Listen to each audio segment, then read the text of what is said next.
Hi kids, it's Mrs. Demers back again, and today we're going to do a fun project. We're going to learn how to make Play-Doh at home using things you have right in your kitchen. I love to play with Play-Doh in my classroom, and I don't have any Play-Doh at home. So I thought, wouldn't this be a great time to make some homemade Play-Doh, and it's really, really easy to do. So the first thing you need is you need a bowl, an empty bowl. And you need a spoon, okay? Any bowl, any size spoon will work, even if it's a smaller one. You need some things that you might find in your kitchen. You need a half a cup of salt, okay? So I'm gonna put that in my bowl. A half cup of salt that you might use to season your food. And you need 1 full cup of flour that you use for baking. So that's 1 cup of flour, half a cup of salt, 1 cup of flour. I'm going to add that into my salt mixture, okay? And then I'm going to stir that around a little. And then the last ingredient, because to make Play-Doh, we only need 3 ingredients: salt, flour, and a little bit of water. So I have half a cup of water, and what I'm going to do is I'm going to stir it in, pour it in, and stir it a little bit at a time, okay?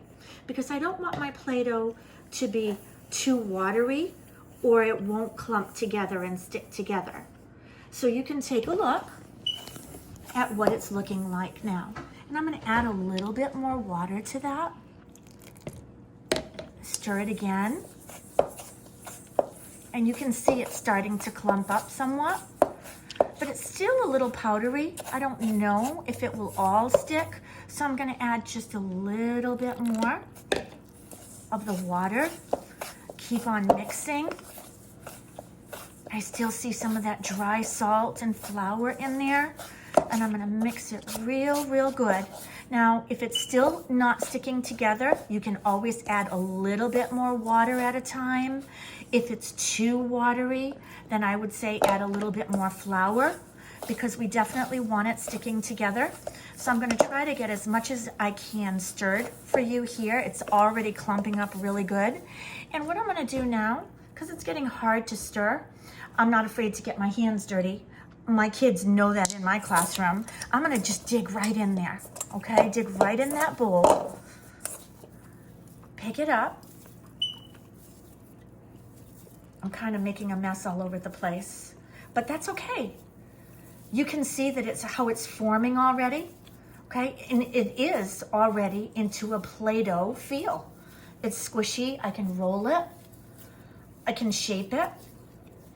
And we're going to use this Play-Doh actually for a math activity that I'm going to be doing later on this week. Now I have this great, big, beautiful ball of Play-Doh here. What am I going to do with it? Well, I can snazz it up. I can divide it up, break it apart into thirds. So here's one section, okay? And I'll cut that in half. Here's another section. I'm gonna make a little dent in the middle. And here's the last section. Might be a little bit bigger than the others. Make a little dent in that too. And I think I'm gonna leave one white only because I think I want to color some of my Play-Doh. Now, usually we color our Play-Doh that we make from home with food coloring, but I don't have a lot of food coloring. I only found 2 at home, and guess what? Luckily, they're Carney colors. So one of our colors for Carney is yellow.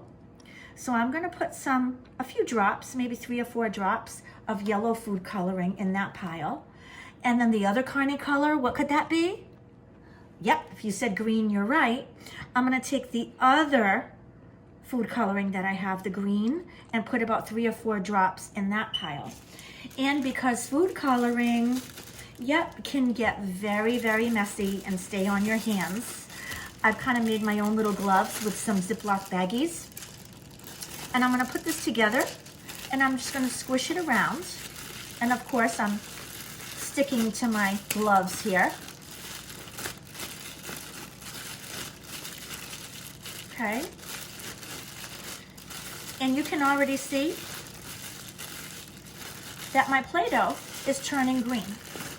So what I want to do is I really want to work that Play-Doh really well so the whole thing is green. If you find that there's not enough green in it, you want to make it darker. You want to make the whole thing green. Mine is a little marbleized right now. That actually looks like tie-dye. It actually looks pretty cool. I think I might leave it like that because I do like tie-dye. Okay, so there's my green. And I can do the same. I'm gonna just turn it inside out. So yeah, see, I have a little bit of dye on my hands, and it kind of will take a few days to take that off, even with soap and water. And I'm gonna do my yellow now, okay? So I'm really not afraid to get my hands dirty. I'm gonna do the yellow. The yellow's probably gonna be a lot lighter, we'll see. It might be a little orangey. And we'll try to tie-dye that too. It definitely is sticking to my bags because it's plastic. So if you want to just drop the bags and do it with your hands, that's good too. I might get a little green mixed in with that because I had a little green on my hands. And you know what? The great thing about food coloring is, or you can put paint in here, you can add as much or as little as you want. I like the marbleized look there, so you can take a really good look. I have the green marbleized there. I have the yellow, it almost looks like an orangey marbleized. And then I have the white Play-Doh. So I have 3 different colored Play-Doh. Now this Play-Doh, if I want it to last, I can't leave it out, it will harden. So if I want this Play-Doh to stay soft and last, I'll put it back into a Ziploc bag, seal it up, and it'll probably last for about 4 weeks in there before it starts to dry out.